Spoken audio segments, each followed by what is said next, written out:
Thank you all for coming tonight. We are going to go ahead and get started so that we can get through the presentation and get to your questions. Try to provide the answers that we do know today, and then what we do not know, we will prepare an FAQ, an additional FAQ on the questions that we hear tonight. So this meeting is being recorded and will be up on the website, hopefully at the end of the week or early next week. So if you miss anything, it'll be recorded as well, and you can share with others that were missing tonight. So my name is Jennifer Gates, and I'm the Policy Planning Manager for the City of Encinitas. And tonight you're going to hear a presentation by Evan Jednak. He's right here, and he'll be giving this presentation on our Cannabis Community Workshop. This is in regards to the implementation of Measure H. I know a lot of people have different interests here tonight, so we want to hear from everybody and hear their questions. But again, we're going to give a presentation about the process to date, also what we know, and then hear from you about some of your questions. And again, like I said, we may not know all the answers right now. There's a lot of moving parts on this. So hopefully most of them get answered though during this presentation. And if you haven't signed in, please sign in at the back with your name and email address. And then also, you don't have to do it right now, you can do it at the end if you didn't get a chance earlier. If you are not, Evan, I'm sure we'll talk about this, but if you are not already signed up to receive updates, that is something else that we would like you to do, is to register to receive updates in the future. All right, with that, I'm going to introduce our development services. Battery's dying. Hello, there we go. I don't know what a receiver. I can talk really loud. So, our development services director, Royce Powell, is right here. Is right here in the corner, so he is also here tonight to help answer some of your questions. And with that, I'm going to go ahead and give it to Evan. Yes, good evening. Thank you everyone for attending the workshop tonight on cannabis. I'm Evan Jednak, project planner for the Cannabis Ordinance Amendment. So let's start with a little bit of some background information on the project. So Measure H was a voter initiative approved in 2020, and it legalized several cannabis-related uses in certain commercial, industrial, and agricultural zones throughout the city. In August, the City Council adopted Ordinance 2021-04 to implement Measure H. This was submitted to the Coastal Commission, and they are scheduled to hear the item on December 17th. In October, the City Council adopted Resolution 2021-94, establishing cannabis business registration, application, and other regulatory fees in conjunction with Measure H. And looking to the future, the city intends to place a cannabis tax measure on the ballot for the public to vote on in 2022. So we're going to review each type of cannabis use permitted by Measure H, and the first one here is retailers or dispensaries. So retailers are permitted in the general commercial zone, in the commercial mixed-use zones of the Downtown Encinitas Specific Plan, the commercial mixed-use zones of the North 101 Corridor Specific Plan, the commercial and mixed-use zones of the Encinitas Ranch Specific Plan, and the general commercial zones of the Cardiff by the Sea Specific Plan. Here's an outline of some of the primary standards that Measure H sets regarding retailers. So there's to be a minimum of 4 retail business licenses granted based on a tiered lottery system that we'll discuss further tonight. The retailers must maintain a 1,000-foot buffer from sensitive uses, which are defined as daycare centers, playgrounds, other retailers, or schools, and a 600-foot buffer from youth centers. Retailers may engage in delivery from the location of the store to a customer. Off-site deliveries may only be made during the hours of store operation, which are limited to 7 a.m. to 9 p.m. Required security measures include operable cameras, alarms, and a security guard, and the security guard must be licensed by the state and be present on the premises 24/7. Signs can only contain the name of the business and are limited to 2 colors. Also, retailers and all cannabis business types, for that matter, must be licensed by the state and are required to conform to all applicable state laws. Other than retailers, Measure H identifies 5 other cannabis uses, including product manufacturing, cannabis kitchens, distribution, commercial cultivation, and industrial hemp. They are only allowed in the zoning districts listed on this slide. So product manufacturing is allowed in the business park, light industrial, and agricultural zones. Cannabis kitchens are allowed in the business park, light industrial, and general commercial zones. Distribution sites are permitted in the business park and light industrial zones. And commercial cultivation and industrial hemp uses are allowed in the agricultural zone only. And to note, the only agricultural zones in the city are located in the Encinitas Range specific plan area. These next couple slides will highlight each non-retail use and some of the key standards in Measure H. You'll see that some of the standards have overlap across uses. So starting here is the product manufacturing use. So some of the Measure H standards include that the use of volatile solvents is prohibited. Similar to retail, the required security measures include operable cameras, alarms, and a licensed security guard. No external signage is allowed other than the address. No public access or sales are allowed on the premise, and of course required to comply with all state laws. Shown here are the cannabis kitchen standards. So cannabis kitchen is defined as a premise where edible cannabis products are produced by a manufacturer. Required security measures include the operable cameras, alarms, and a licensed security guard. No external signage shall be allowed other than the address of the premise. No public access or sales allowed on the premise, and again required to comply with state laws for kitchens. Shown here are distribution site standards. So again, security measures include operable cameras, alarms, a licensed security guard, no external signage other than the address, and no public access or sales allowed. Shown here are the commercial cultivation standards. So all cultivation must occur within the interior of a building or greenhouse.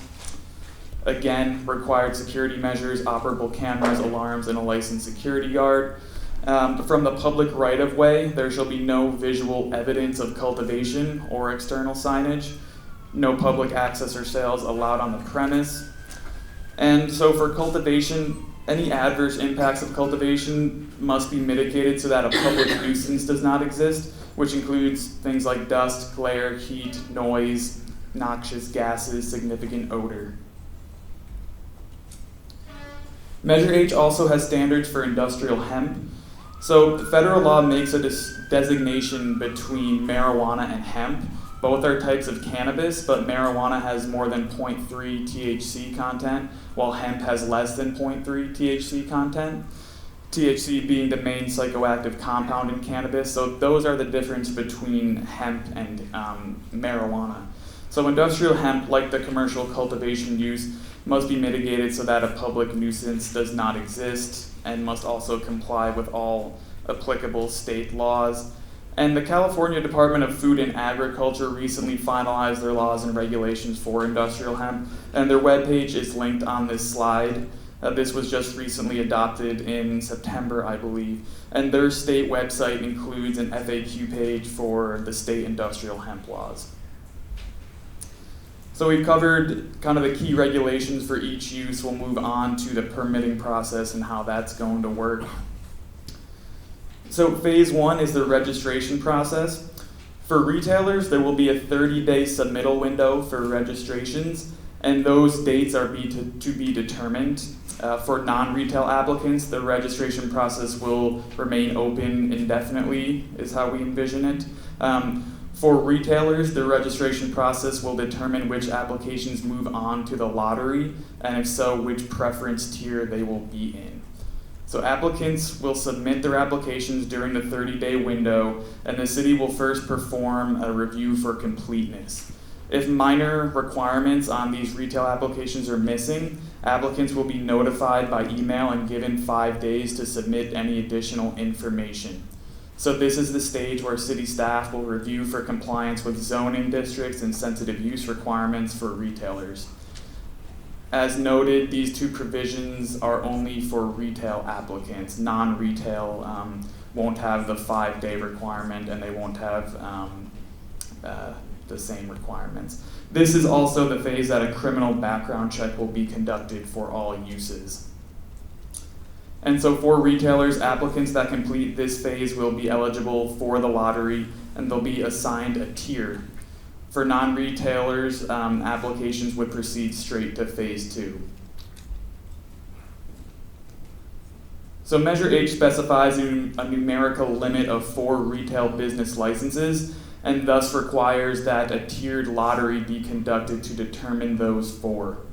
So upon close of the registration process described in the last slide, applicants will be grouped into tiers based on the preference criteria shown here, which are 12 months as a cannabis business owner, 36 months as a pharmaceutical business owner, 18 months as a local business owner.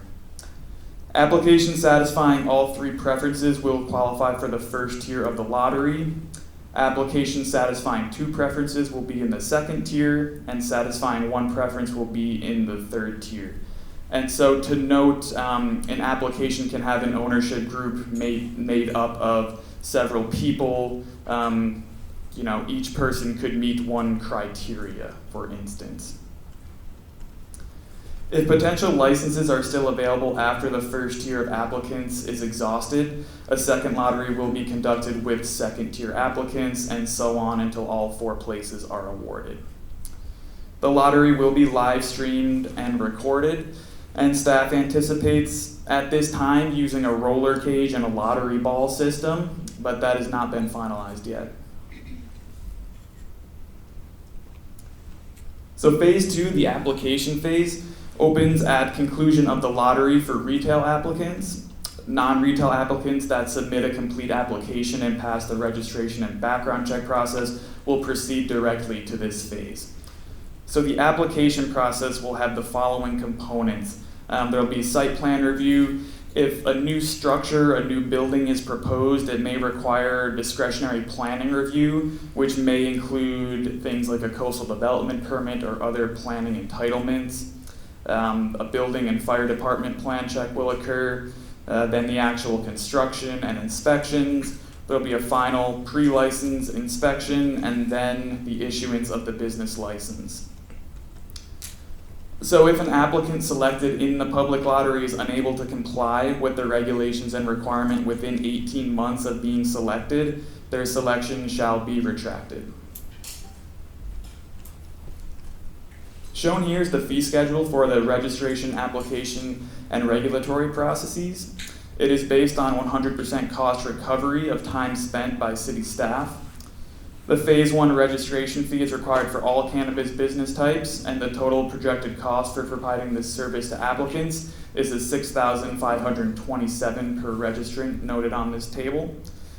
The phase 2 application fee is required for all cannabis business types, but for retailers, it would only apply to the lottery winners, and the total projected cost for providing this service is $4,712 per applicant. The phase 3 annual regulatory fee is here at $12,157, and that will be a regulatory fee annually. Now that we've covered the regulations for each use, we'll move on to the permitting process. So Measure H states that a business license for a cannabis or industrial hemp business may be revoked or suspended due to legitimate loitering, significant smell, or noise complaints. It is specified that the licensee... questions, or are you just going to read the slide? There's going to be a Q&A session afterwards. After all the data dump? Yes, correct. Not issue by issue, thing by thing? Correct. There will be a question and answer session at the end. Okay. Okay, so it's specified that the licensee shall have a reasonable opportunity and time to remedy the issue before being subject to suspension, penalty, or revocation of the business license. Planning staff will work with code enforcement to develop procedures for filing complaints regarding pesticide drift, odor, or other code enforcement issues related to cannabis. While the Code Enforcement Division will address cannabis complaints within the city, state agencies such as the Department of Cannabis Control may be of use to the public as well. Implementation. So Measure H was a citizens' initiative regarding cannabis that qualified for the ballot through the California Elections Code process. As required by law, the measure was placed on the ballot exactly as it was written and submitted to the city. The city is unable to make any changes to the measure as approved by the voters, and we must implement the measure as written. The city may be able to provide limited policy clarifications. So Measure H has explicit language regarding amendments to the measure, including that it shall only be amended by a vote of the people. After 3 years, City Council can modify the ordinance, but only to relax the zoning or regulatory burdens on the city and or businesses. So the City Attorney's Office has prepared a legal memo on Measure H implementation. It's available on the website and linked here. The memo discusses the limited policy clarifications that we may be allowed to make, and some issues that hadn't been covered in previous slides are shown here. So the city may not establish and impose its own rules about matters addressed in state cannabis laws. To the extent a product is legal for a state licensed retailer to sell, it cannot be prohibited by local regulations. So this would include limitations on what types of products can be sold at cannabis retailers, and that would also involve merchandising, which becomes a First Amendment issue. So staff has created a cannabis webpage, encinitasca.gov/cannabis. It's linked here. It provides project background, key facts, links, and additional resources. An FAQ document and the legal memo from the City Attorney's Office are also available. The city has also developed an online mapping tool to assist the public and potential applicants in determining where it may be possible to locate a business. There are 2 separate maps. There's one for cannabis retail and one for all other uses. So here's a snip showing the mapping tool. The maps display allowable zoning districts for each use established by the Measure H. In addition, the maps depict buffers for sensitive uses, including daycare centers, playgrounds, schools, and youth centers. So it's important to note only the locations of sensitive uses in existence prior to November 15th have been used in determining the separation buffers on these maps. Regardless of what's depicted on the maps, it'll be the responsibility of the applicant to ensure and demonstrate that a proposed location meets all sensitive use buffer requirements based on sensitive uses in existence at the time of the application, which will be verified by city staff. So please go review this map. Any questions, comments should be emailed to myself. My email is linked on this page here. The review period ends on December 15th. And that concludes tonight's presentation. We thank everyone for participating tonight, and we will now move into the question and answer session. All additional comments and questions on the mapping tool or otherwise can always be sent to my email shown and linked here. Thanks.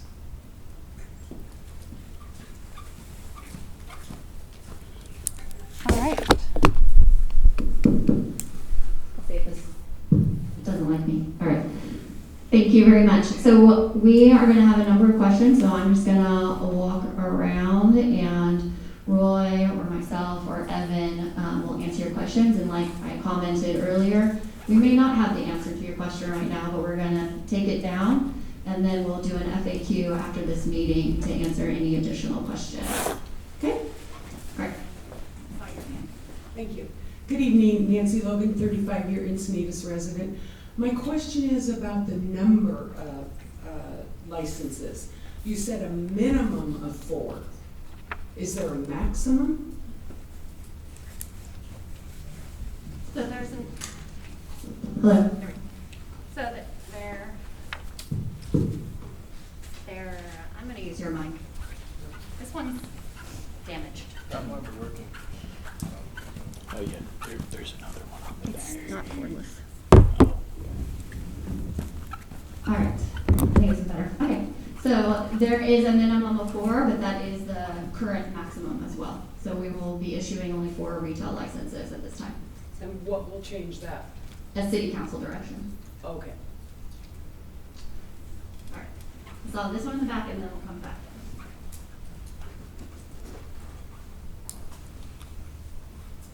Good evening, everybody.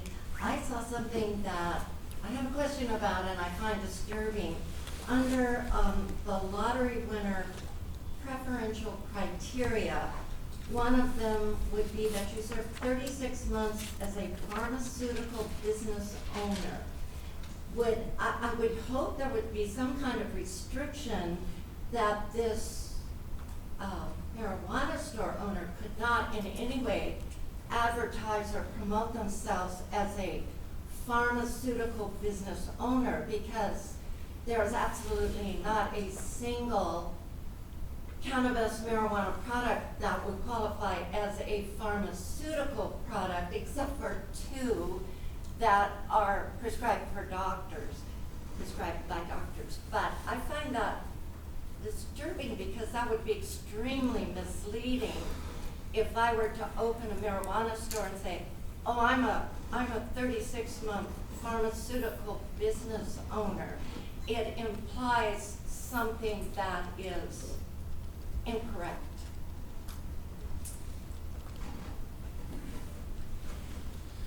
Yeah, so, Measure H, that's one of the 3 criteria, is that's 36 consecutive months as a pharmaceutical owner. You also have requirement of 12 months as a cannabis business owner. So it does make that distinction between a cannabis owner and a pharmaceutical business owner. There's nothing in there to imply that those are one and the same. That those are distinct. The license would be for a cannabis retailer. The license is Not for a pharmaceutical business. It's just the way that the Measure H was specifically written, it specifically states that, and we Like, can't change that. My question is, would that retail store owner be able to promote himself or herself as a pharmaceutical business owner? Do you see that would be very misleading? So it's not about the owner itself, the business itself would be a cannabis business and licensed by our system. This is just for this tiered system. It just allocated time to be a pharmaceutical owner versus a cannabis retailer. I don't know why it was written that way, but that's the way it was written. It's not to say that we are doing pharmaceutical businesses. Thank you. In Encinitas, they've had trouble with a hemp farm already with odor and pesticides. So what is going to be different this time that you're going to allow hemp farm to go on? And it said if there is a problem, they're going to give the site an opportunity, a reasonable amount of time to fix the problem. So what is a reasonable amount of time? A month, a year to fix the problem?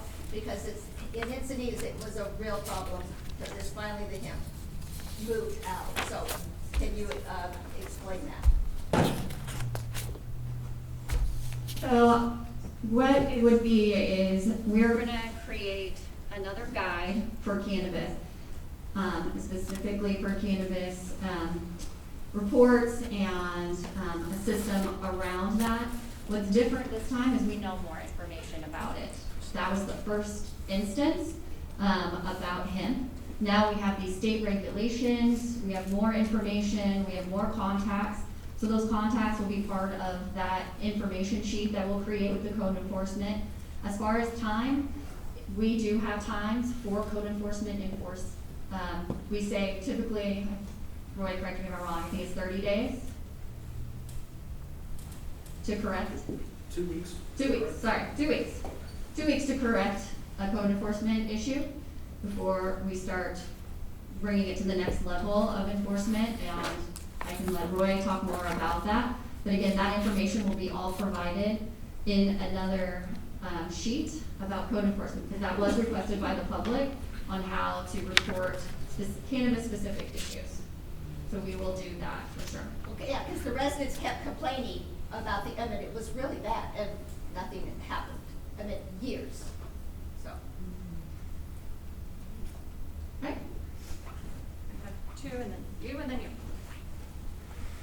Thank you. I notice on here that it says that it would be 1,000 feet from sensitive use areas, but 600 feet from youth facilities. I would submit that youth facilities should be considered sensitive use. And can that be adjusted? So the 600 feet. So this, hello? Can you? Yeah, so sensitive use is defined in Measure H, so we can't change that definition. So Measure H defines a sensitive use as the daycare, playground, or school, or other retailer. So state law requires that youth centers have a buffer as well. So the youth center is not in Measure H, it's part of the state law, which we must also abide by. However, we're not able to grab youth center with one of the 1,000 foot buffer, because that would be going beyond what state law requires. So is the youth center a school? No, school. What is the 600-foot facility? So youth centers, it's a vague term. It would include things like karate, arcades, a chess club, things like that would be youth centers. Anything that doesn't fall under the school, playground, or daycare center that would be youth-oriented would be in that youth center portion. Primary use would be be by children. That would be a youth center. That's not included in the other definitions. Sorry, we'll try. Maybe you got it, this special touch. You mentioned 4 minimum and maximum licenses. Is that per category, or is that across everything? Because you have retail, non-retail, distribution, manufacturing, kitchen. So across all those categories, only 4? The numerical limit is only for retailers. Only retail has a limit of 4. All other uses have no limit on the number. If you haven't seen the actual ordinance, there is a link on our city's website that you can read all the details. So this is, again, just a summary of everything, but you can see it all in that ordinance itself. And non-storefront retail is included in that 4? Storefront retail. Non-store. It's only storefront. They're all storefronts. All the zoning is storefront for retail. If you do delivery, then it's non-storefront. So that doesn't fall into it. So, if you do delivery only. Can't do delivery only.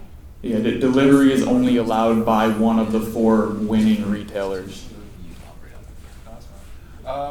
Regarding the 4 minimum or maximum retail stores, in the case that one of them or so a few of them get retracted, do you guys pick another from the lottery to fill that other spot?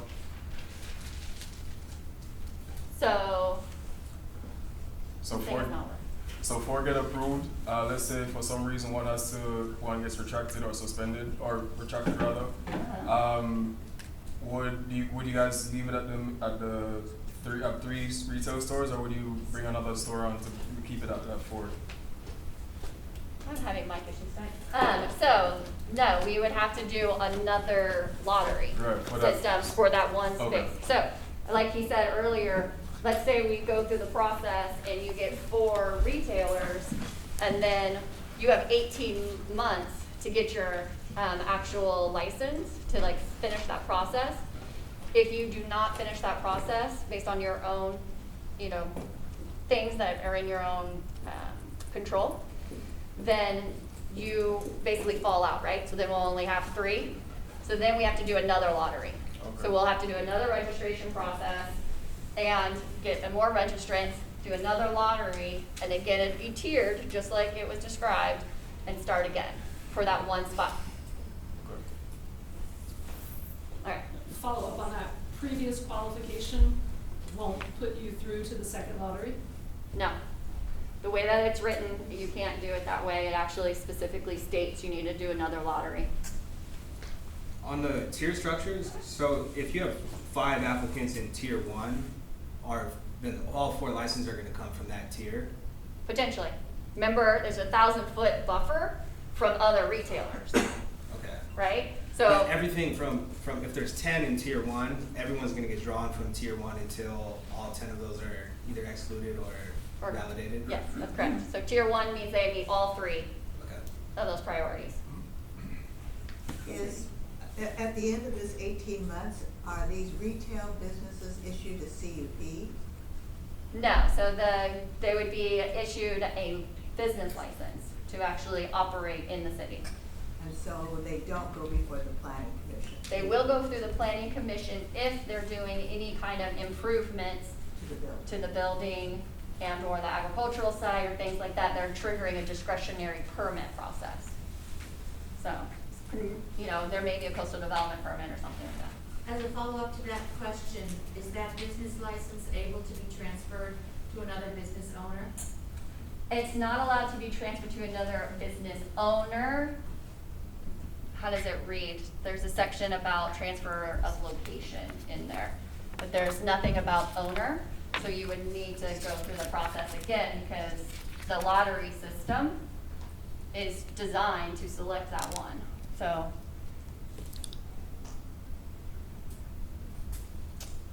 there's some information in the ordinance itself about transfer of location. But I don't, I'll let him look, and then I'll get back to you, and then we'll also put that in the FAQ if it's not already. I thought it was, but we'll look again.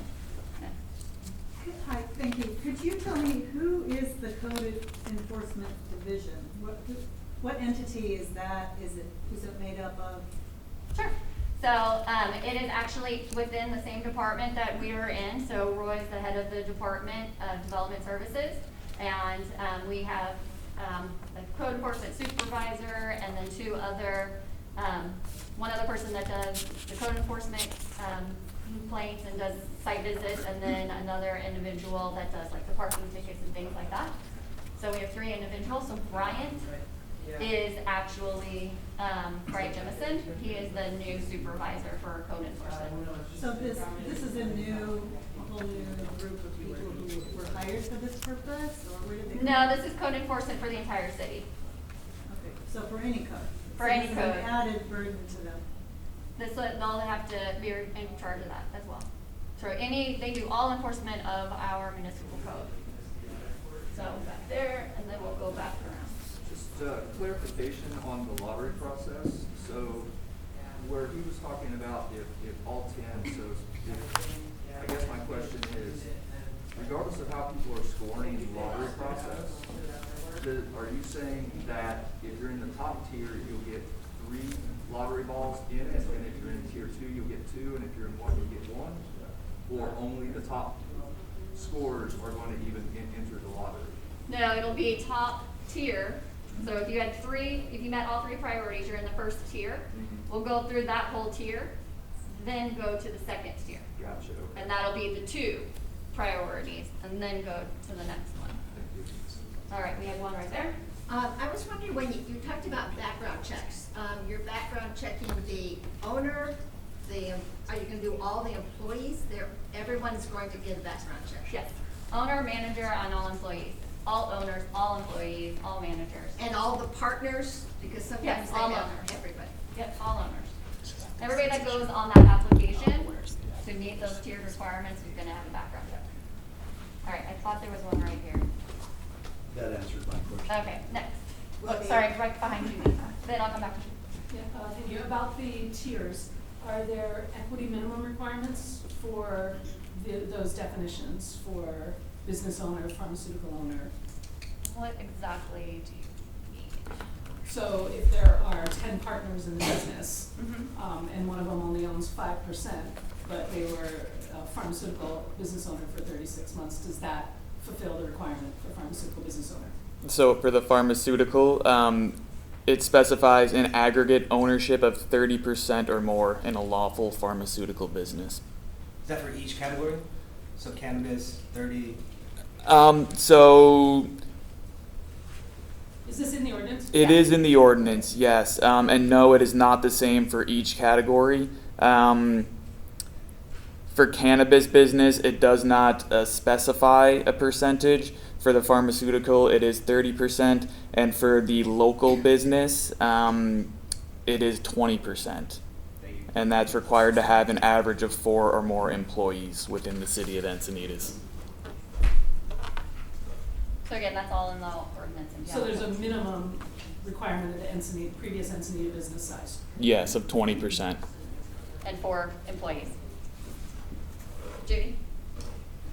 Yeah, more of a question about code enforcement.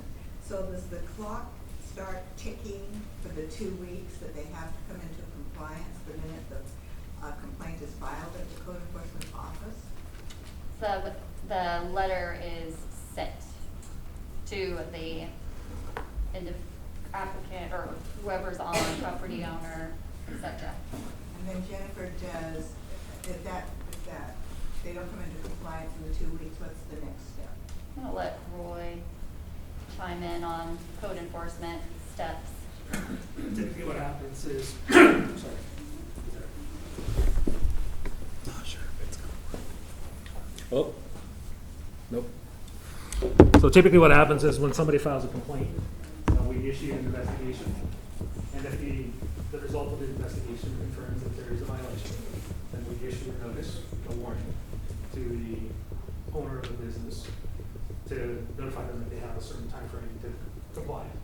If they don't, then the next step would be citations, start issuing citations, and that's defined in the ordinance, the different levels of citations, which could ultimately lead to the revocation of the business license.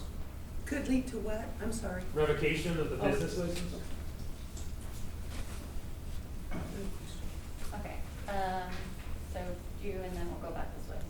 The 1,000 feet measurement, is that property line, is that crow's fly? It's described actually in the ordinance, and I'll let Evan read that as well, because I'm not long. Yeah, so it's measured by a straight line from the closest property lines of the premise to the closest property line of the sensitive use. However, the measurement of distance between uses will take into account natural topographical barriers and constructed barriers such as freeways, flood control channels, or railroad tracks without pedestrian or automobile crossings that would impede direct physical access between the uses. So in those cases where there is a natural or constructed barrier, the separation distance is measured as the most direct route around the barrier in a manner that establishes direct access. And So part of the application process will require that map showing that measurement. Mm-hmm. So yeah, if your measurement doesn't take into account any type of barriers, it's just a straight line distance. If you do have that scenario described, then you'll have to show, on a map how you'd be getting around that barrier. Okay, thank you. With regard to the 1,000-foot separation between retailers, who prevails in that scenario? Is it the first lottery vault that's chosen? Yes. Okay. And is it one lottery vault per location? If you're an applicant with multiple proposed location, is it one vault per applicant or one vault per location? I think that is still, we're still trying to understand that whole aspect of this. Yeah, I have a follow-up question on that too. Will stacked applications be allowed? So I think we're still working on that aspect of it, and it'll be part of this application, this next FAQ, of how that works. I can say we do have in the FAQ now.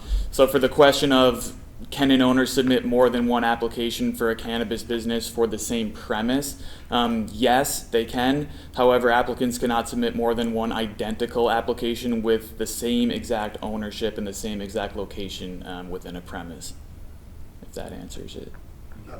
All those fees would apply to each application? Yeah. Yeah. That's the case too. Okay. So you can have one super rich guy filing 60 basically application, flooding the whole process because he has 60 applications, and then the other 5 guys are just 5 guys. He's not gonna have 60 locations. There's no way. And, you know, in that scenario, he would have to, you know, find 60 Different other ownership. people to make It an has the same ownership ownership, group. same premise. Yeah, it cannot be the same exact ownership group. No, you said it, same exact and location. So if the location is different, but same ownership, is it a different application? That would be a different application, yes, but yeah, I don't think there'll be 60 applications, but. Steve's been waiting, sorry. Does the city have the ability to specify the ownership percentages that are not listed in the ordinance, to define and refine and strengthen the percentages required versus just somebody having 1% and they have an office and a marketing manager and they have something like that? Does the city have that ability to adjust the ordinance to protect itself? And I have a follow-up question. So, I'm gonna say no, just because this is a Measure H and that system was designed with only those 3 types and only had clarification on those 2 aspects of that tiered system. So, I mean, we'll ask our attorney, but a lot of the things that we've reached out about, it all comes back down to what is the ordinance said that was approved? And is that an actual change to the ordinance itself?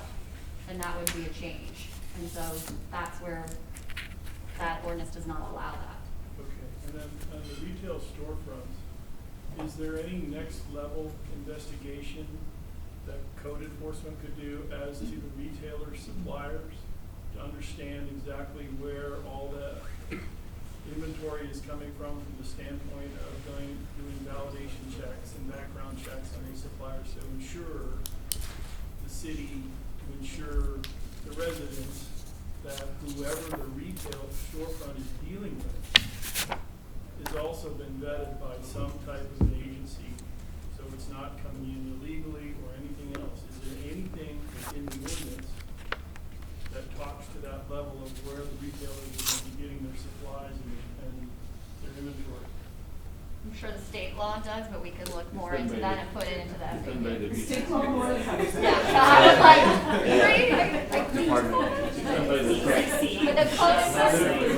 but code enforcement cannot enforce, that would be a state law, It's done that by would the be a state. code enforcement. We cannot buy anything, everything is registered, and you can go to the website and you can trace a product that you buy in any store, and you can trace it all the way to the seeder.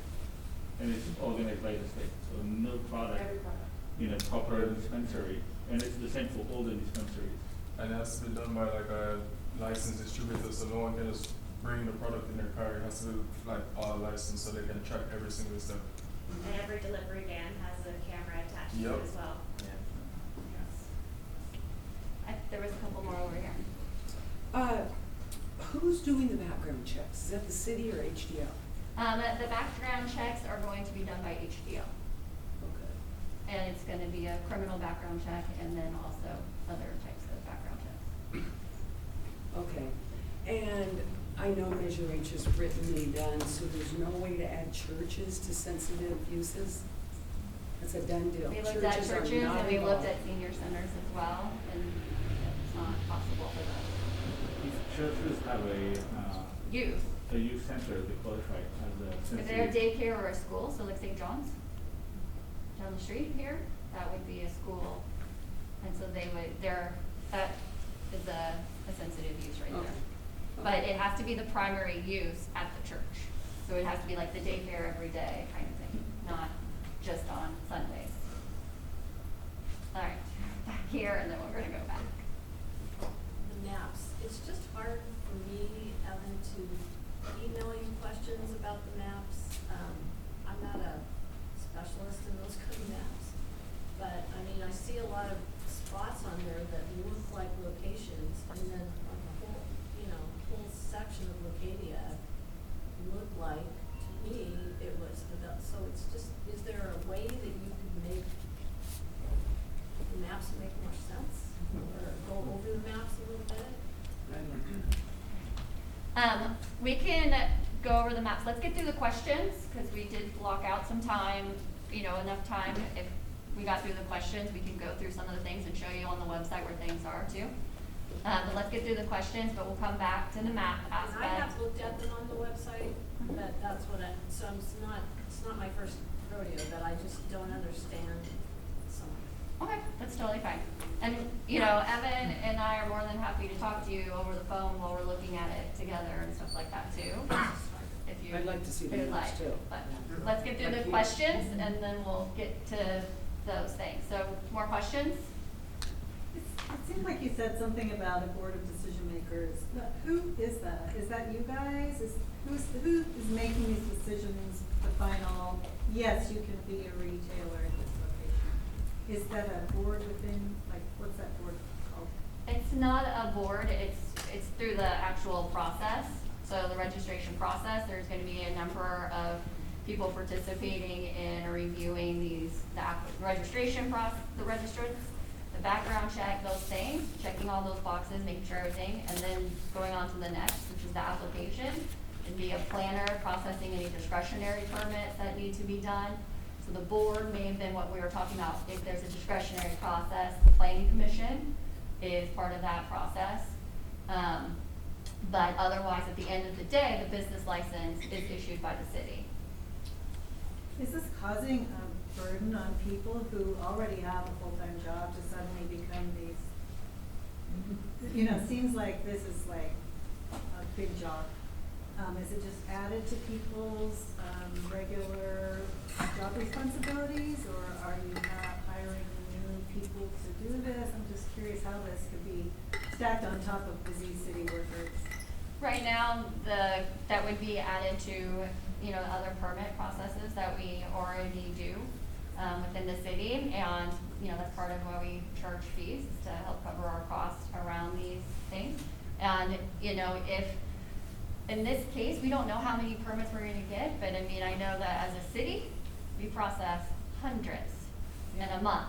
So this, we don't know how many to expect, but, I mean, our guesstimate was like maybe 25 registrants-ish, somewhere around there. You know, we'll just see what happens, but again, we have 30 days in which we'll be collecting that registration for the retailers. And then, you know, we'll see how it goes from there. And as you know, we're gonna look at doing a tax as well. So if there's needed, that's always something that city council can discuss.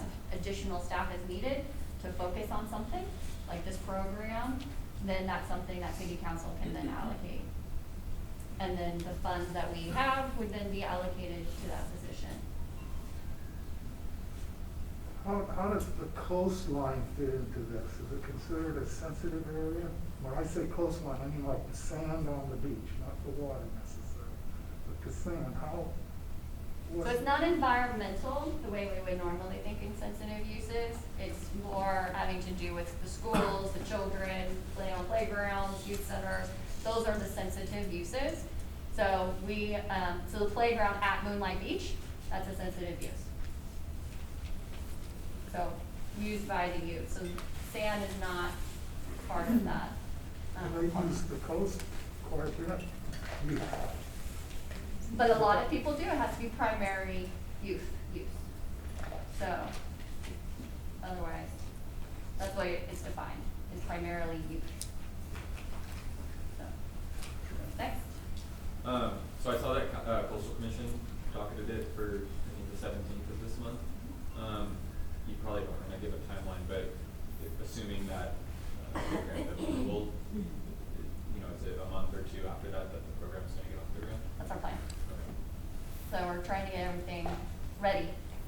Applications, get everything ready for submittals and being able to take funds and doing all those background stuff that we have to do to get it ready for you to submit.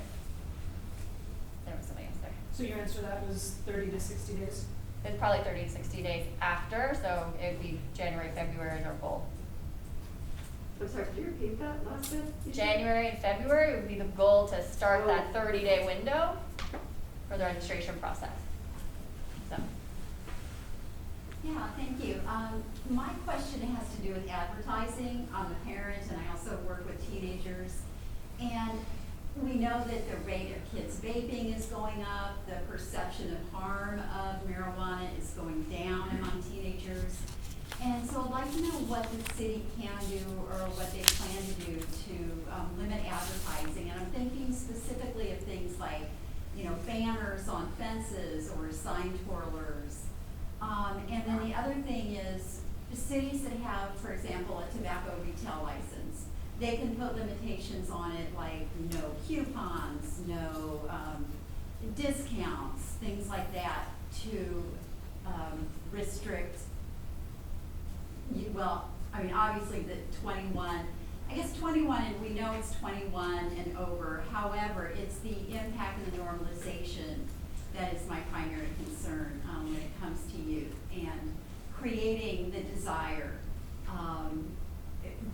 And then we know that it's having a big impact, and that, like, the Rand Corporation has done a study where kids that live near, for example, Medipot dispensaries have a much lower perception of harm of the drug. So my question is advertising limits. So when you were talking about advertising, it sounded more like what we would consider signage. And so again, the signage is only the name and 2 colors. That's it. And that's it's on the building. So, and that's it. That's the sign that's allowed. As far as offsite. So we'll look at, we haven't answered that question yet, so we'll look into that question as far as offsite. But again, retail, in the ordinance itself, there's a specific section that says something to the effect of no other limitations can be placed other than what the state allows. And so when we have to look at retail, we have to look at it under that state license. And so they just came out with new merchandising state law, so that we'll be looking at that. And also, I don't know about the couponing and those types of things, so we'll look into that as well. Next. My question is in regards to the topographical barriers. I know of a situation in a neighboring city when a applicant and property owner literally built a wall over a sidewalk, and that was classified as a topographical barrier. So I'm just wondering, in Measure H, does it specify, or is it limited to freeways, railroads, you know, those items you listed, or is it kind of open for your own discretion as to what classifies as a topographical barrier? So we had 2. We had topographical and we have a constructed barrier. So the constructed barrier is more of what that freeway, that drainage ditch, the railroad.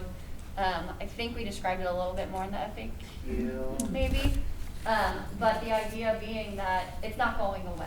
That we don't include walls in that aspect of a constructed wall, because that can go away tomorrow. Where topographical is literally topography. So the city is full of topography, and there's definitely no way to get from A to B. So that is topography, but that's where that map comes in that we need to look at. The constructed barrier, like we talked about, we have specific drainage ditches all throughout the city. We've got a railroad, we've got a freeway. We have other things that are not going anywhere, that break up the city. So if you're on one side of the 5, you can't cross to the other side of the 5, right there. Mm-hmm. And yeah, so the FAQ and the actual measure calls out those 3 freeways, flood control channels, or railroad tracks without pedestrian or automobile crossings as the constructed barriers that we're taking into consideration.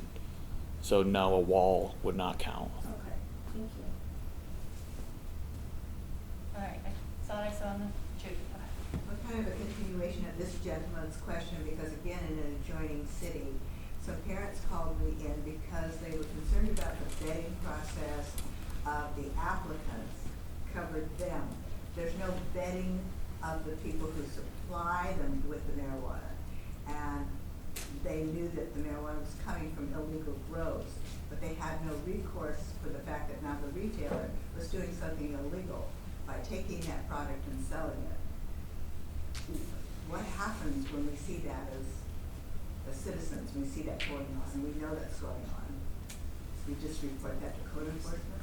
That sounds more like a state. Yeah, that sounds like, No, we talk to the state does not handle that situation, just tell them, no. Well, they just formed a They have completely no new. enforcement. Yeah, I don't think they're Yeah, illegal. that's retail. that's the illegal retail. No, they don't. We filed a complaint and we had no response whatsoever. They have no enforcement officers and they're not interested in permitted retail businesses. Only right now. The BCC does audit us every single year for all our vendors, and if there's a complaint that you can file with the Yes, we BCC, filed a complaint. and they there's no audit us. response They whatsoever. come and they ask us where's that product, Yeah. where's that certificate coming from, and if we can't supply it, they pull our license. So, Didn't happen, just tell them, didn't happen. So these are the thing, we have, I think we have a new contact at this. at the yeah, we state. do. have a It's with contact. the new State Department, the DCC, which is a consolidation of their previous branches. Right, so, we'll reach out to them and talk to them a little bit more, but that sounds like more like a state level and more like a crime than a code enforcement. Code enforcement is about, implementing our municipal code, right? So.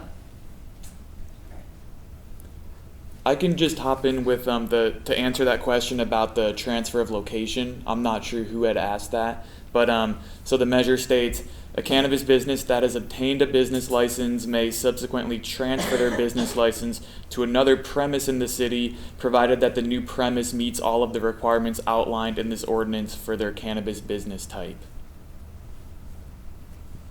So it's only describes as transfer of location, it doesn't talk about So you ownership. could transfer to a location that meets the zoning and sensitive use requirements. So, I just want to follow up on that, because I asked that question. So, I'm unclear, does that mean that, you could if you have one shop, you could transfer your location to another shop? Or you could, I don't understand what it means. You could transfer that to another location if you were able to find a location that had the proper zoning and was, met the sensitive use buffer requirements. If you found a location and were able to move into that, you could transfer to that, yes. So. You would still have to get a new license. That would, That's right, that's where you're going. Right, okay, You're still gonna have yeah. to get a new Mhm. license, because we're gonna have to, you could transfer that location, but you're still gonna need to get a new license for that new location. And the background. And you're checks gonna and have to all do that. the improvements to the space and get your building permits and do all that, just like you would normally do, because there are improvements in retail centers. All right, next. So adding on to that, so if, say you apply and you're number 2, but number 1 location is within 1,000 feet, so they get their location approved first. Number 2 in the lottery winner would not have the option to relocate to a compliant location. It's for that location that you have So actually how submitted for, because we are looking at that location at that time to determine whether you can move forward. So how are they supposed to know where everybody is purchasing property in the city to prevent this from being an issue and avoiding lawsuits? Say that one more time. I said, how are our applicants supposed to know where everybody is purchasing property or leasing property to avoid this so that the city avoids lawsuits? So, my understanding, That's beyond our control. We don't have the capability or the capacity to know where people are going to locate until we receive applications. so part of the application process also is that you have to have that lease in hand and that location, identify either your ownership or your lease So to know that that's yours. So fundamentally, somebody that's the number 2 winner, scores in the top tier, meeting all 3 criteria, could essentially be knocked out by somebody from tier 2. No. You're saying that number 2 would not have the ability to relocate to a compliant property to maintain their license.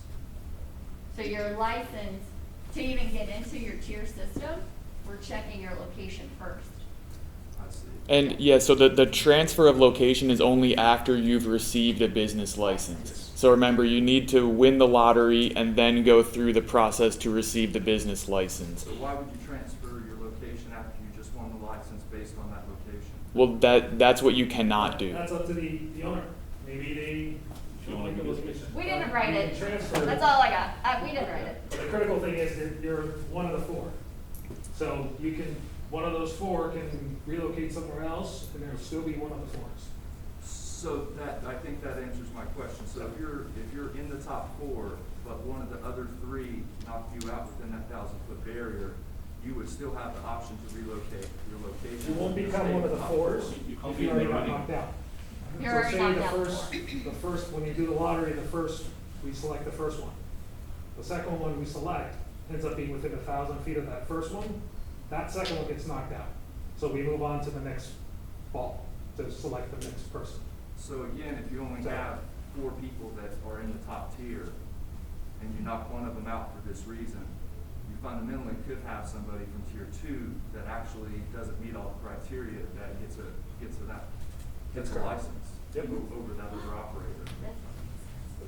Yes, because you're now no longer on the top tier because you've gotten knocked out because you're now within 1,000 feet of another region. It just doesn't make sense that you're letting a lesser application go through above a better application based on this buffer issue. Yeah, we just go with whatever, we open it up for registration, and that's the time stops there when we receive all the applications. And we have to conduct a lottery based on the applications that we receive within that registration period. Yeah. Yeah, you have to sign me in. Sorry. How will the public know, or is it public record, when a business or a retail store has been permitted? We are gonna have a website, so it'll be on that website. So I don't know if you guys have seen the short-term rental has a web-based GIS. Where you know where all the short-term rental permits are, and that'll be the same idea that we'll do for the cannabis. So we'll know where all the cannabis are as well. And you will update that regularly? Yeah. Okay. Yes.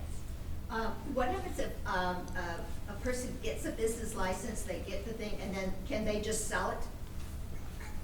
And then do you vet that next applicant, or they can just sell it?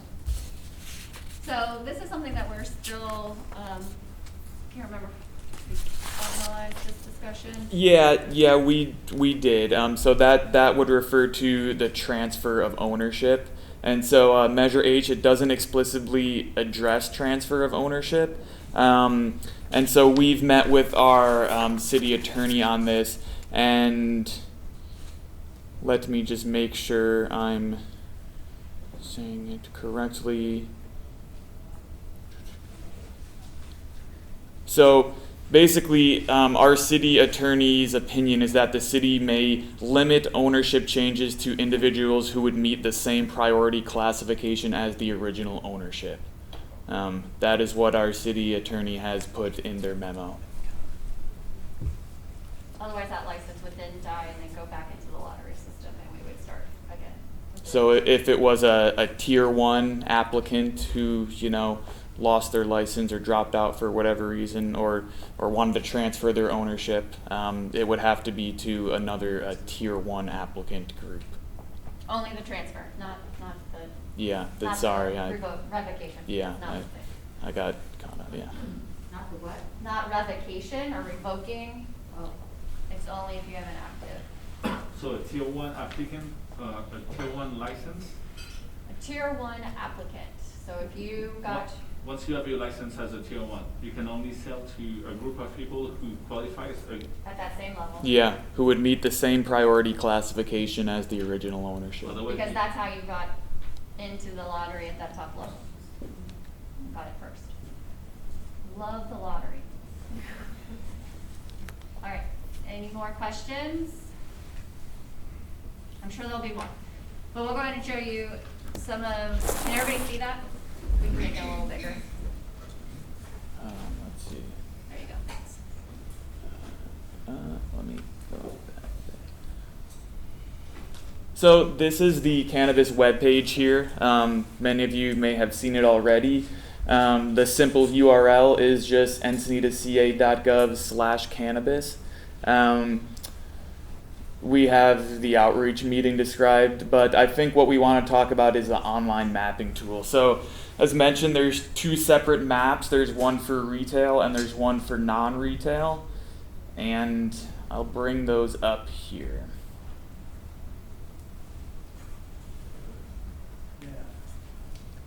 So please read these disclaimers. That refers to having to do your own due diligence and not rely solely on the map. So top right here is the layer list. So this icon here, the layer list. So you're going to want to make sure that all of these boxes are checked. So you'll see there we have in blue, the bluish tint is the allowable zoning designations. We have these red blobs are the buffers, and the smaller red and purple shapes are the sensitive uses. And so, you can scroll around, you can zoom in, but yeah, how you would interpret this map is, again, the blue areas are the allowed zoning for retail. So, a location that does not have a red buffer around it, this swath here, could potentially be eligible locations for retailers to locate. Can you tell us where those are? You can go on the map at home and, you can zoom all the way in like this. Can you tell us? I'm not sure exactly what you'd want me to tell you. The street? Like that whole blue area right there would be okay. There's no. Yeah, that there's a number of streets that passes by, so. So that's west of coast of 101. Yeah. Just north of, if you go south of Union, but it's on the west side of 101. Yeah, for instance, this grouping here is on the west side of 101 from roughly Leucadia Boulevard to Daphne Street. That general commercial corridor along the 101. Right. So that's a potential location. Did you say that all the red circles are buffer areas? Yeah, so that is the 1,000 foot buffer for the daycares, playgrounds, and schools, or a 600 foot buffer from the youth centers. Yeah, those are all the buffers. So, just kind of scrolling along the city, this is a portion of downtown, between, roughly D Street and F Street. Yeah. So that's along the 101 corridor in downtown. What would happen if a daycare opened up within 1,000 feet after the cannabis store?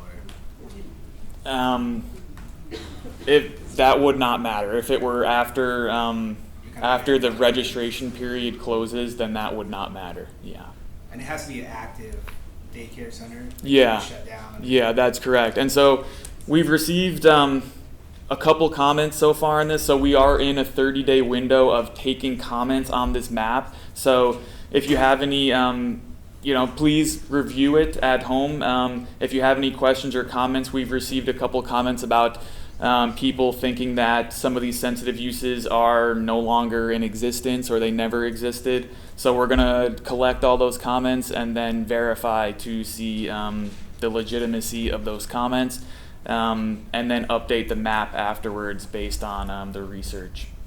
When does that 30-day period end? December 15th, 2 weeks from today. Excuse me. Yes.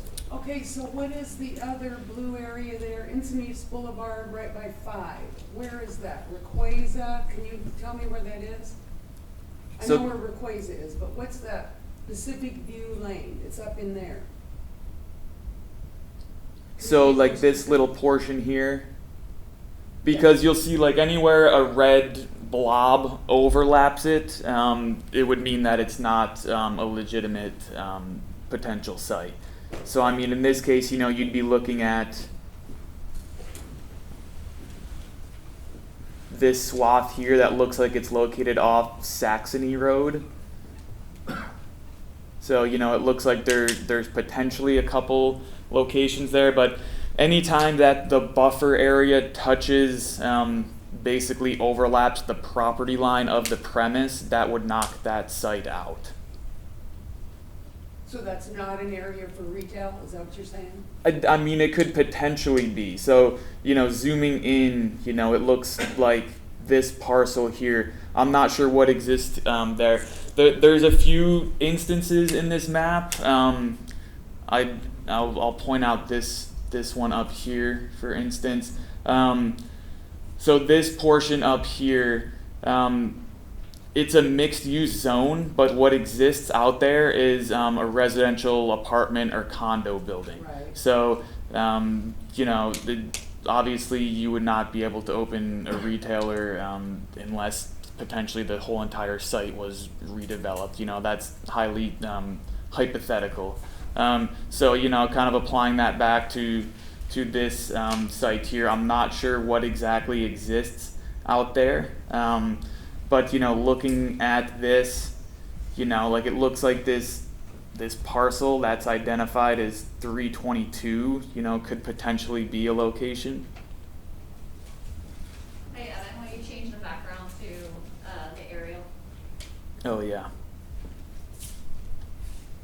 It's up at the top right. Is it, Top right. Keep going. Over. There you go. Oh. So I know when I looked at it, it looked like that area where the homeless have been kind of near in and out with one of the spots and like where Crack Shack is. That's what I was just trying to figure out. So it's off Saxony. I believe there's. Hospital, that big building, and then the ones behind it are all doctor buildings. Yeah, I was gonna say I believe it's medical use back there, but it looked like there was, one parcel maybe that is a standalone parcel that does not have any buffer overlap, so that would be a potential one. But again, if it's a medical building, it's, Is there a maximum to an area, like a lot of 101 will allow them, so could all four be down there? no, because remember it's 1,000-foot separation Right. from other uses. Along So the you street. yeah. Mm-hmm. Yeah, so for instance, I mean, if we go back to this swath along downtown, if one of them goes in anywhere there, it's probably safe to say that another one will not be able to go in there, because that one will then, if you can imagine, a red buffer would appear around that one, theoretically. Same can be said maybe for this portion here or this portion there. Once one goes in, 1,000-foot buffer would probably knock out any other ones in that area. So that's how you came up with the 4, because there's not many spaces where once you have one licensee, that takes all the different spaces. So that's basically, there's only 4 areas where people can work. We did not come up with the 4. That's how the measure was written, and we can't speak to how it was written. But that is a valid observation, is that there may not be a ton of places, a ton of options to locate. I think just to zoom in, since we kind of talked about the ones to the west, there's some areas along the El Camino Real corridor that may also be available. And again, can be seen here where the blue is not overlapped by a red buffer. And where is that? So this, can you see my mouth? This is El Camino Real and Encinitas right here.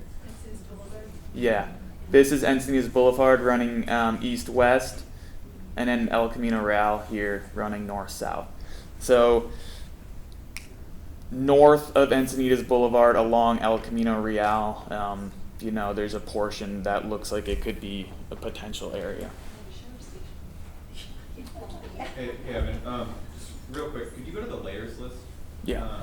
And toggle on and off the 1,000-foot? Because when I was doing it at home, it didn't look like anything changed on the map.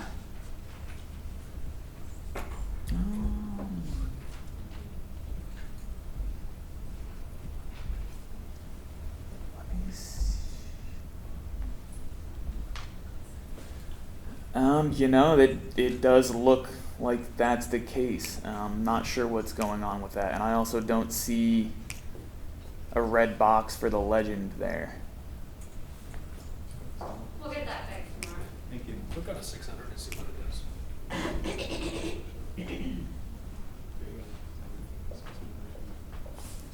I think it lumped it all together.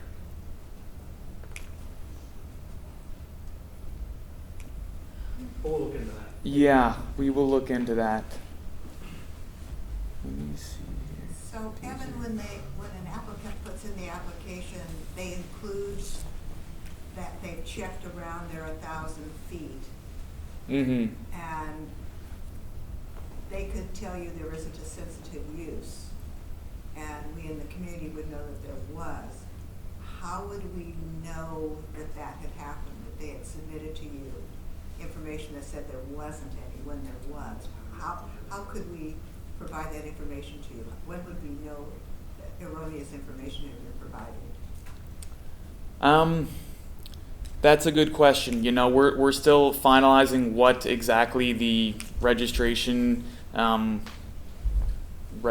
application will look like, and what sort of exhibit that applicants will have to provide. We anticipated being some sort of map, showing locations of, okay, these are all the sensitive uses.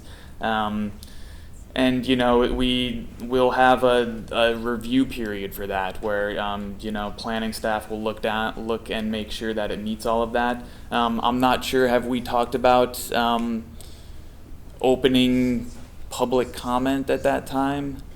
No, it's not part of that measuring process, and that's what part of this process is right now, is looking at all of these sensitive uses that we've identified through business permits or state licenses for daycare centers or our city parks. So the playgrounds specifically are isolated from the park itself. So doing, that aspect as well. So we will get comments from individuals that don't feel that a sensitive use is in that location, but there may be some of you that say, I know that there actually is one by me at X Street and X Street, but I don't see it on your map. And then we'll look into it. So that's why we want to have it open for 30 days and have it, close it, check everybody's comments, do some more research to see if we missed something, and then get this map back out for you all as well as for us, so that we understand and could look deeper into these too. So that is that process that we're trying to do right now, to understand what all the sensitive uses are. Because youth centers is going to be the tricky one. So again, youth centers, if they don't have a business license, we don't know that they exist, and they have to have a business license for us to know that they're a legal business. And I just wanted to highlight here, so here's an example of playgrounds and how the buffer is being made. So, the measure explicitly says that it's a youth-oriented play area. So it wouldn't be the entire Cottonwood Creek Park here. It's just the tennis court and the playground areas. Same tennis court across the street and the playground at Moonlight Beach, which was kind of mentioned earlier. So if you zoom in, you can see the exact, buffer locations that were drawn by our IT team regarding the play area and sports fields, things like that. Is there any way you could overlay actual tax parcels on this so you can see where the property lines actually are? So it looks like that layer, for some reason, is also not popping up, but it is there. So we'll check that one too. Oh, okay. I thought that when it was on, this, you could see those if you zoom all the way in. Look to the right, sir. Look to the right at the actual TV screen. You can see it there. This is too washed out. Okay. But you can see the numbers. Lots of parcels too. And let's see, does that change now?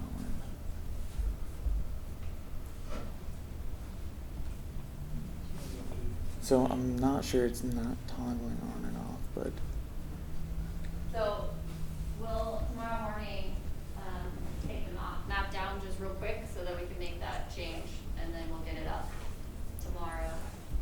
And so also, while we're here, this is the non-retail map. So same layer list up there. You're going to want to turn all the layers on. And if you're concerned with a particular use, down here it's split up by the use. So we have industrial hemp, commercial cultivation, distribution, kitchens, and product manufacturing. So you can take that off. So if we're talking about industrial hemp or commercial cultivation, so you can see there's a couple areas in the Encinitas Ranch specific plan. There they are toggling on and off. That's the agriculture zone. Those would be the only locations for the cultivation or hemp. And to note, this big one is Fox Point Farms, it's the property adjacent to Fox Point Farms where there was previously a problematic industrial hemp operation that has since left town. So that site is planning to be developed with Fox Point Farms, and a specific condition of their CUP, their conditional use permit, is that no cannabis cultivation would be allowed at that property in particular.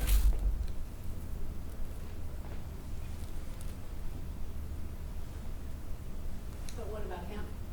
No hemp, no cannabis period. Yeah, correct.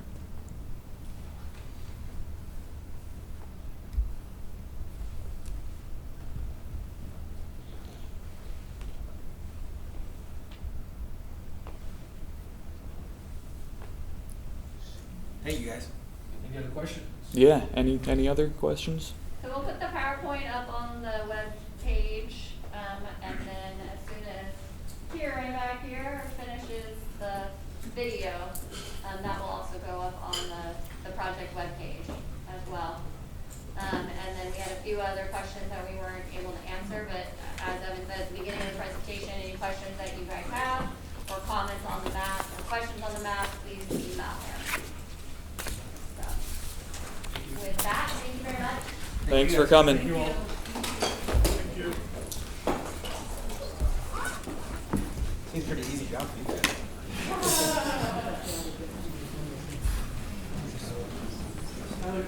guys.